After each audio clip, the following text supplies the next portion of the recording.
Oke, Assalamualaikum warahmatullahi wabarakatuh. Terima kasih Mbak Waalaikumsalam Fauzia atas kesempatannya dan juga atas undangannya dari KPU Kota Bandung, Bu Suharti dan Pak Komisioner Ahmad Nur Hidayat. Senang sekali bisa sharing untuk kali ini, meski beberapa waktu yang lalu juga pernah menjadi narasumber riset kami yang kebetulan kami dari UMY juga sedang riset tentang evaluasi sistem pemilu. Para pembicara yang saya hormati, Komisioner KPU Jawa Barat, Pak Dr. Ilham, juga Direktur DIP, Pak Yus, dan aktivis DPPR Mbak Mita, rekan lama Jogja, sekarang sudah melenggang ke Jakarta ya. Serta para komisioner, saya lihat tadi beberapa komisioner ya, tadi ada Pak Komisioner Marjuansyah ya, Prabu Mulih, dan para komisioner yang lain, serta para pegiat pemilu, ada teman-teman KISP kalau nggak salah ya, dan juga para online partisipan yang tentunya nanti saya hanya melengkapi saja dari praktisi. Biasanya kalau praktisi ataupun lembaga yang konsen di pemilu seperti Pak Yus ini kan lebih mendalam, karena akademisi ini memang tugasnya selain sebagai peneliti juga mengajar, juga pengabdian, jadi banyak sekali tugas-tugas non akademik dan non risetnya. Nah, saya mencoba untuk melakukan sharing share screen ya, semoga saja berhasil. Saya sudah membuat sedikit slide terkait dengan Pilkada 2020 ini. Apakah sudah muncul di kamera, di Zoom? Belum, Kang. Belum ya? Coba. Oke, coba.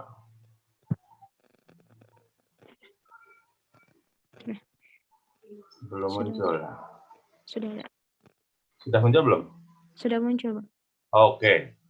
Nah, saya pertama akan memberikan beberapa catatan, termasuk kemudian nanti mencoba untuk memberikan sekedar usulan strategi mempertahankan, karena situasinya untuk meningkatkan, mempertahankan dan meningkatkan. Nanti coba beberapa hal catatan singkat dari saya, kurang lebih berapa waktunya ya Mbak Fauzia ya?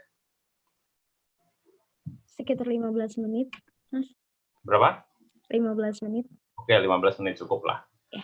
Oke, saya akan mulai dari slide pertama. Pertama, yang jelas, kalau usul pribadi saya, memang keinginan saya itu pribadi sebagai akademisi itu melihat situasi COVID yang sedemikian rupa, di mana dari berbagai survei kan mengatakan bahwa kita akan hidup bersama COVID beberapa tahun ke depan. Sehingga saya pribadi sebenarnya menginginkan bahwa pilkada itu mundur di 2021 dengan alasan bahwa pemilu pilkada ini tidak sekedar demokrasi prosedural. Artinya bahwa pilkada ini menjadi ruang bagi kontestasi memunculkan pemimpin yang baru, tidak sekedar memunculkan tetapi melahirkan orang yang mampu membawa perubahan. Tapi ya it's okay. Namanya akademisi ini seperti berteriak di tengah hutan ya, sedangkan mereka yang membuat keputusan itu ada di gedung yang berbeda. Tapi oke, saya mencoba untuk memberikan beberapa catatan pilkada 2020, nanti dilanjutkan Kang Yus yang lebih mendalam sebagai praktisi isu-isu kepemiluan. Yang pertama bahwa saya melihat jika pilkada diadakan di 2020, kepercayaan publik terhadap kandidat, terhadap calon kepala daerah ini menurun karena menguatnya skeptisisme. Ini artinya bahwa pemerintah yang ada saja seperti gagap untuk merespon situasi COVID 2020 ini, apalagi kandidat yang baru. Jadi skeptisisme itu terutama terhadap petahana. Artinya kecuali memang petahana berhasil. Tapi kalau situasinya semakin memburuk, skeptisisme ini menjadi semakin tidak baik terhadap kandidat petahana. Ini bisa berdampak pada rendahnya partisipasi pemilih untuk datang ke TPS, dan juga menghindari kontak fisik dengan orang lain. Catatan yang kedua yaitu para kandidat akan melakukan kapitalisasi isu COVID-19 ini sebagai bahan kampanye. Bagi petahana, isu ini akan menjadi senjata yang kuat untuk kampanye. Artinya bahwa berbasis apa yang sudah pemerintahnya lakukan itu akan menjadi senjata kuat bagi kandidat petahana untuk berkampanye, meskipun itu bisa juga menjadi bumerang bagi dirinya karena tidak berhasil dalam menyelesaikan persoalan COVID. Kemudian yang catatan yang ketiga yaitu keselamatan dan kesehatan publik, ya, karena COVID tidak bisa dipastikan keberakhirannya, apalagi WHO mengumumkan COVID tidak bisa hilang dari kehidupan. Jadi kita akan hidup tidak hanya bertetangga, karena virus ini tidak berwujud dalam indera kita, tetapi dia ada di mana-mana, sehingga kita hidup menyatu dengan virus ini beberapa tahun ke depan. Kemudian berikutnya,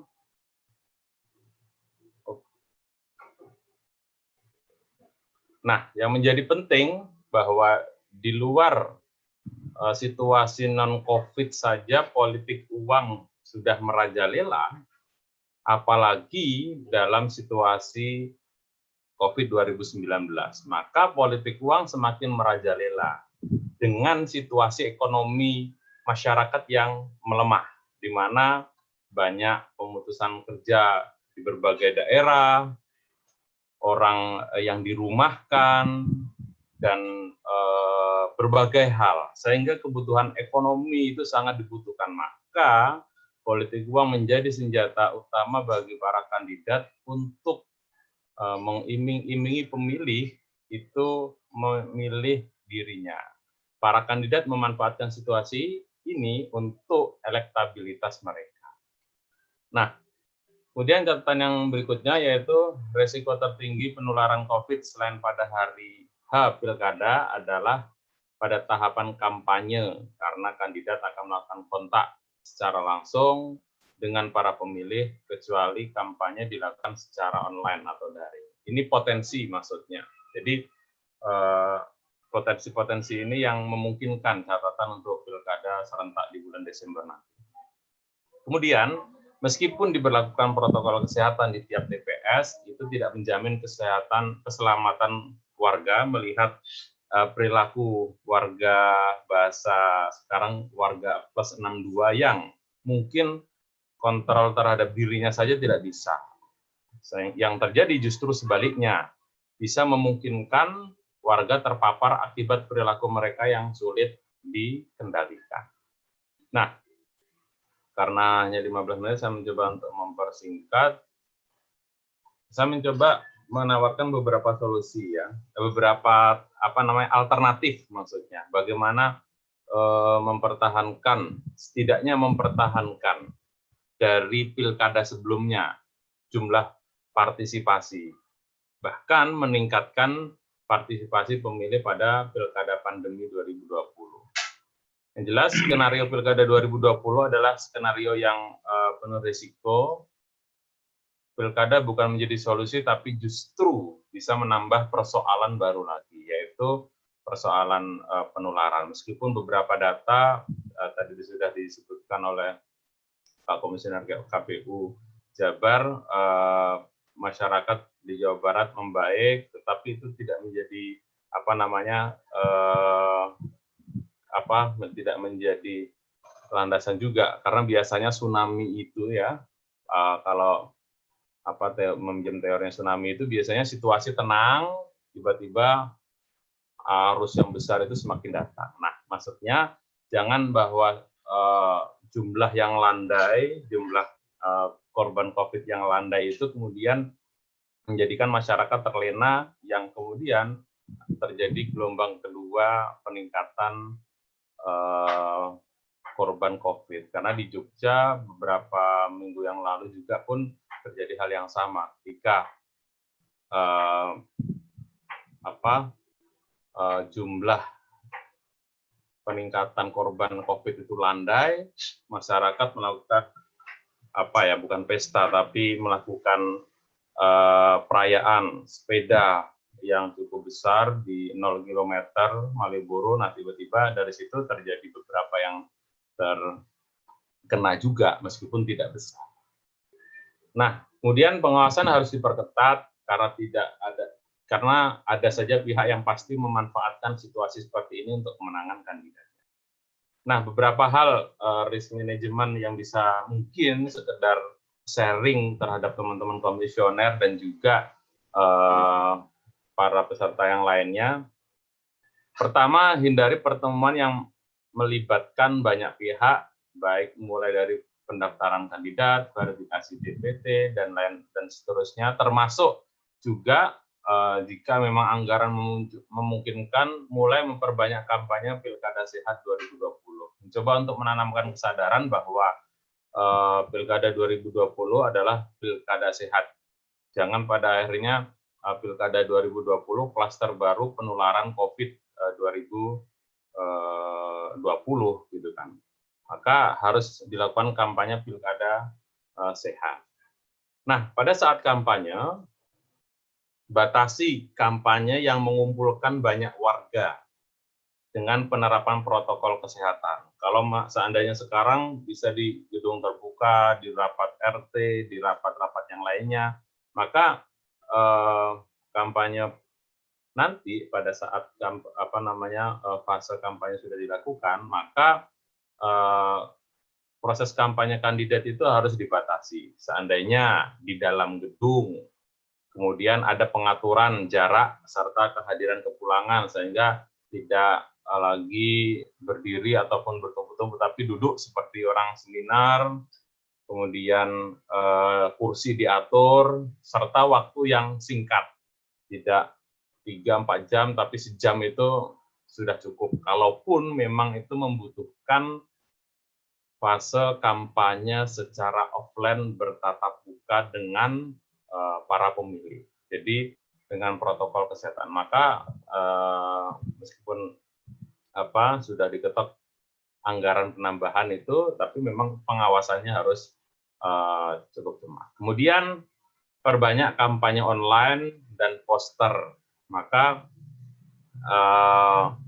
KPU juga menyarankan kepada tim sukses ataupun kepada para kandidat untuk melakukan kreativitas dalam melakukan kampanye online, termasuk poster-poster ditempelkan di area-area masyarakat, di rumah ataupun di balai RT yang itu dilakukan dari door to door, sehingga masyarakat tetap di rumah, tapi tim kampanye itu bisa keliling, karena kebetulan ini kan tingkat kabupaten kota, meskipun pilkada provinsi juga ada.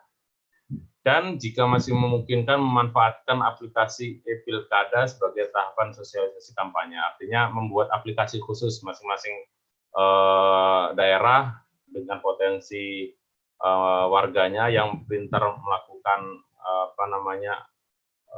ilmu IT, bisa menciptakan e-pilkada untuk proses kampanye sehingga masyarakat itu bisa melihat proses-proses dan tahapan pilkada itu melalui e-pilkada dan seterusnya. Ini contoh. Kemudian berikutnya, pada hari H pilkada.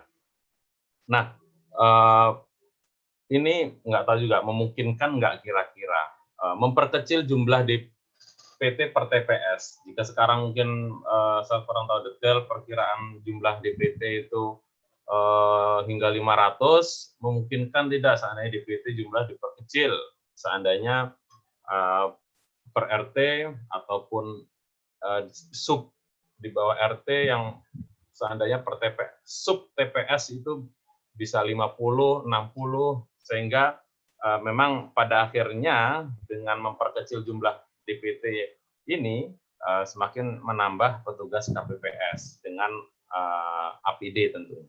Artinya bahwa memperkecil jumlah memperkecil jumlah DPT per TPS ini dalam artian untuk menghindari kerumunan pemilih yang datang pada saat pencoblosan.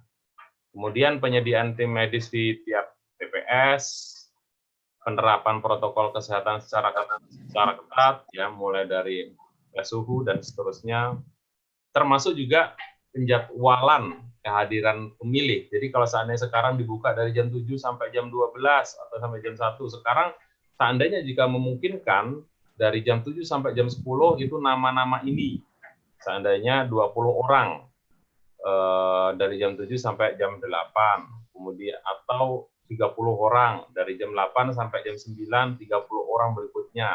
Sehingga tidak terjadi penumpukan, termasuk kepulangannya. Sehingga setelah memilih, warga diwajibkan langsung pulang ke rumah masing-masing. Maka penerjunan petugas maksudnya, penerjunan petugas gabungan keamanan itu harus dikerahkan agar supaya setelah pemilih itu mencoblos, diminta untuk langsung pulang ke rumahnya. Tidak duduk-duduk, tidak diam-diam, apalagi ngobrol satu sama lain, yang menjadikan potensi penularan COVID. Kemudian, jikapun ini memungkinkan, tim KPPS datang ke pemilih usia 60 tahun ke atas, ya, ke rumah pemilih yang usia 60 tahun ke atas, karena mereka adalah yang rentan dalam penularan COVID tersebut. Itu beberapa hal sekedar usulan untuk mengurangi risiko COVID pada hari H. Kemudian beberapa hal potensi risiko Pilkada 2020. Yang pertama jelas anggaran membengkak, tapi karena DPR sudah memberikan penambahan, saya kira tinggal nanti pengaturan di penyelenggara. Kemudian memungkinkan potensi penambahan penularan, tetapi dengan risk management yang sudah dilakukan, semoga saja kita tidak ingin terjadi hal-hal yang di luar batas, tapi setidaknya kita sudah mengurangi risiko yang bisa saja terjadi.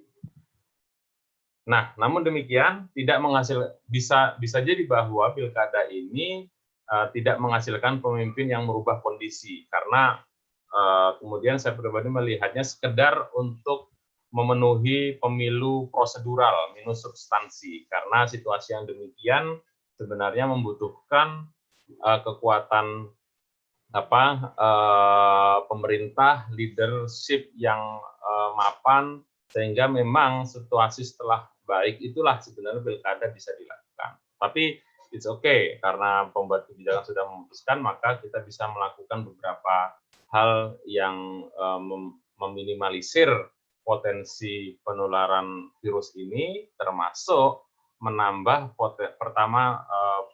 menghasilkan pemimpin yang potensial untuk merubah situasi.